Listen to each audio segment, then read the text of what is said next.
Well, Canada is officially on the board at these Olympic Games as 35-year-old Quebec native Valérie Maltais won Canada's first medal right here on Saturday. The bronze medal that she won in speed skating in the 3,000-meter event, her third medal in her Olympic history. And actually, our guest at this time, the great Anastasia Bucsis, was actually at the 2010 Games with her. I do believe, and correct me if I'm wrong here, Anastasia, but I learned this on your Instagram page. Valerie is one of 8 Olympians on Team Canada that was a part of those 2010 Games with you. Am I right?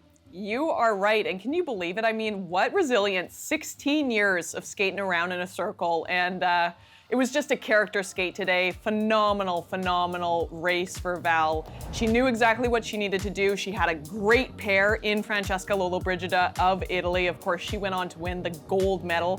I think back all the way to Vancouver 2010 and Alex Bilodeau winning Canada's first gold medal. So I'm gonna assume that the Italians are gonna party hard tonight, but Canadians should be very proud. Val is one of the greatest Canadian speed skaters of all time, now that she's won this. And you know what? I think she's gonna have a pretty good Games. This is just gonna build. The momentum, I can feel it, it's there. I love that. And there were some people predicting that it might be Val and her teammate, Isabelle Weidemann on the podium. Unfortunately, she fell just short. What did you think of how she performed out there, and are you surprised that she fell just short?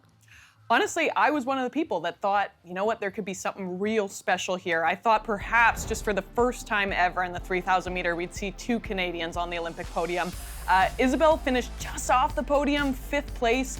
I looked at her split times. Honestly, Ariel, she had a great race, all right? So I actually think that this was a great first, just kind of dipping the toe into the pool for Izzy, because she's really gonna build off of this momentum and bring it into the 5,000 meter, which is 12.5 laps long. So a little bit longer, a little bit, I don't know, I guess I would say geared to her physiology.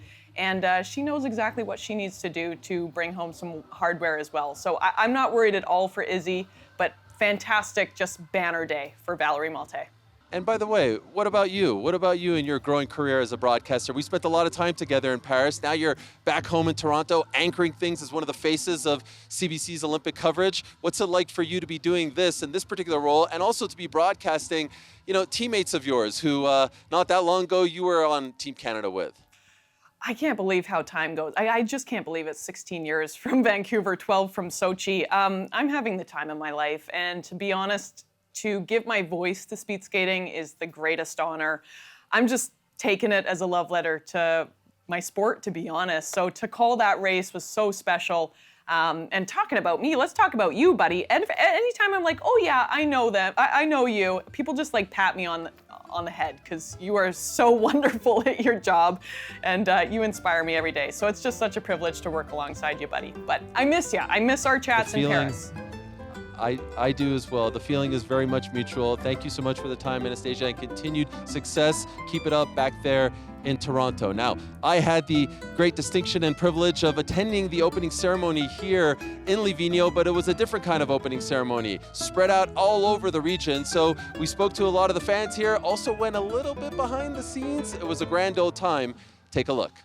The Lead, presented by Sentinel Storage, Canada's storage leader. Proudly supporting communities from grassroots to gold medals.